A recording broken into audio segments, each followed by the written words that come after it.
सबसे पहले तो हमें समझें कि राष्ट्र क्या है और इस राष्ट्र का चरित्र क्या है और उसमें प्रसार माध्यमों की भूमिका क्या रही और प्रसार माध्यमों की भूमिका होनी क्या चाहिए। राष्ट्र की बात कहते हैं तो हम दुनिया के इकलौते राष्ट्र हैं जो प्राग ऐतिहासिक काल से लेकर आज तक यथावत हमारा कंटिन्यूम चलता चला आ रहा है। दुनिया के बड़े बड़े साम्राज्य जिनके ऊपर पश्चिमी जगत गर्व करता है, चाहे इजिप्ट का साम्राज्य, ग्रीस की सभ्यता, यूनान की सभ्यता, रोमन एम्पायर, इंका, माया, एस्टेक, चाहे इधर ईस्टर्न साइड में चाइनीज सिविलाइजेशन, सब आज इतिहास की किताबों में, पुस्तकालयों की अलमारियों के अंदर बंद हैं। हम एकमात्र हैं जो from the ancient ages unknown आज तक चले आ रहे हैं।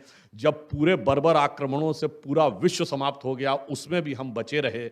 इसीलिए अटल जी की कविता की वह पंक्ति है कि दुनिया का इतिहास पूछता, ग्रीस कहाँ, यूनान कहाँ है, घर घर में शुभ अग्नि जगाता वह उन्नत ईरान कहाँ है, दीप बुझे पश्चिमी जगत के छाया जब बर्बर अंधियारा, और तभी चीर कर तम की छाती चमका हिंदुस्तान हमारा। मगर इस राष्ट्र की जीवनी शक्ति क्या है, हम कैसे बचे रहे? कोई एक दो चीज नहीं है जिसकी वजह से बचे रहे। हमारे अंदर एक मल्टी डायमेंशनल, मल्टी फेसेट ये कॉन्शियस एनर्जी है जो कि हमें बचाए रखने में महत्वपूर्ण भूमिका निभाती है। उदाहरण के लिए, हम सब ने कल ही कृष्ण जन्माष्टमी मनाई। अब यदि भगवान कृष्ण के प्रति आपकी भक्ति है और आप मुंबई में दही हांडी का पर्व खेल रहे हैं, उस समय आपकी आस्था कहां कहां से जुड़ती है? पश्चिम में द्वारका से जुड़ती है, पूर्व में जगन्नाथपुरी से जुड़ती है, उत्तर में मथुरा से जुड़ती है, और सुदूर दक्षिण में केरल के गुरुवायूर मंदिर में, जिसमें बालकृष्ण की मक्खन खाते हुए वह मूर्ति है, उससे भी जाके जुड़ती है। बताइए, एक जगह आस्था जुड़ी और पूरे राष्ट्र के साथ एकाकार हो गए। और इस विचार को सबसे पहले किसने समझा? लोकमान्य तिलक ने, जब उन्होंने गणपति उत्सव और शिवाजी जयंती की शुरुआत की। इस राष्ट्र को, जिसको हम सांस्कृतिक राष्ट्र कहते हैं, उस सांस्कृतिक राष्ट्र का अर्थ क्या है, यह हमें समझने का प्रयास करना चाहिए। हमने भगवान कृष्ण का उदाहरण दिया। आप किसी दूसरे देवी देवता को मान लीजिए, आप कहिए जी मैं तो देवी का भक्त हूं। जब आप कहेंगे देवी का भक्त हैं, तो पूर्व में कामाख्या और त्रिपुरा की त्रिपुर सुंदरी से भी वैसी आस्था होगी जो मुंबई की मुंबा देवी से होगी, तो उत्तर में वैष्णो देवी से होगी, तो मध्य में विंध्यवासिनी से होगी, और सुदूर दक्षिण में कन्याकुमारी से होगी। नहीं, फिर ढाका की ढाकेश्वरी हो या बलूचिस्तान की हिंगलाज माता हो, जो आज राजनीतिक दृष्टि से हमारे हिस्से नहीं है, वहां भी आपकी भावना एकाकार हो जाएगी। इसलिए इस राष्ट्र को समाप्त करना आसान नहीं, चाहे राजनीतिक दृष्टि से कोई भी हिस्सा किसी के भी पास क्यों ना चला जाए। आप कहेंगे कि साहब ये तो थ्योरी है, ऐसा कभी प्रैक्टिकल में थोड़ी देखने को मिलता है। अब चला गया तो चला गया। ये मैंने पहले भी एक बार इस बात का उल्लेख किया है कि जिस दिन 15 अगस्त 2016 को प्रधानमंत्री श्री नरेंद्र मोदी जी ने लाल किले से बलूचिस्तान का मुद्दा उठाया था, उस दिन मैं शाम को एक अंग्रेजी टीवी चैनल पर डिबेट में था। मैं डेट भी बता रहा हूं, तो आप जाके चाहें तो आर्काइव में से निकाल के भी देख सकते हैं। तो एक बलूच नेता जिसका नाम था अहमद मुफ्ती खान, वो वॉशिंगटन डीसी से जुड़े हुए थे, और पाकिस्तान की तरफ से जनरल शफकत सईद थे, और बलूचिस्तान के विषय पे बात होने लगी। तो वो बलूच नेता कहता है कि we are Baloch, we are not Pakistani, because all those countries which are there in this region are having an ethnicity and identity. Like Kazakhstan is having the Kazakh identity, Uzbekistan is having the Uzbek identity, Afghanistan is having the Afghan identity. But if there is a one fake country in this entire region with no identity, that is Pakistan.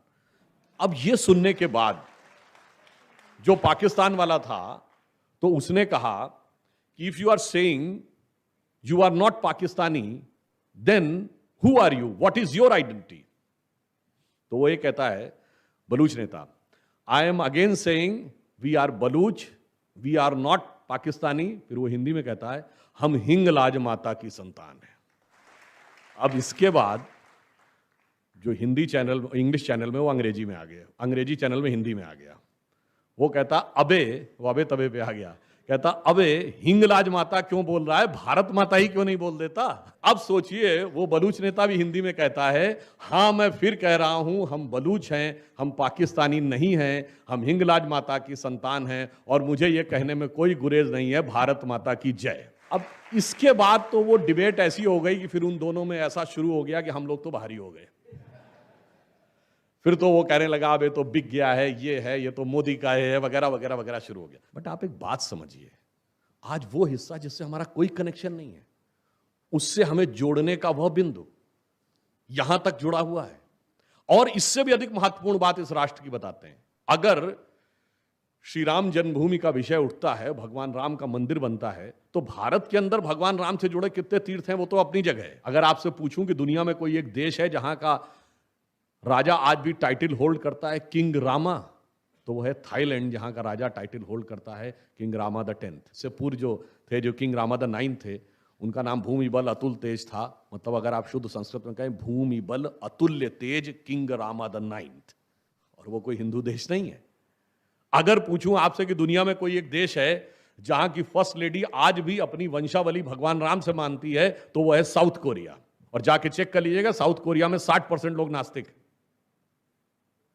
अब चाहे waste में हरे रामा हरे Krishna movement हो, ना कोई भारत सरकार ने चलाया था, ना भारत के किसी संगठन ने चलाया था। दुनिया के कितने देशों में रामायण वो होती है अलग बात है। ये दुनिया में कोई एक देश है जहां के नेशनल ब्रॉडकास्टर पर डे रामायण आती है, तो वो है दुनिया का सबसे बड़ा मुस्लिम देश इंडोनेशिया।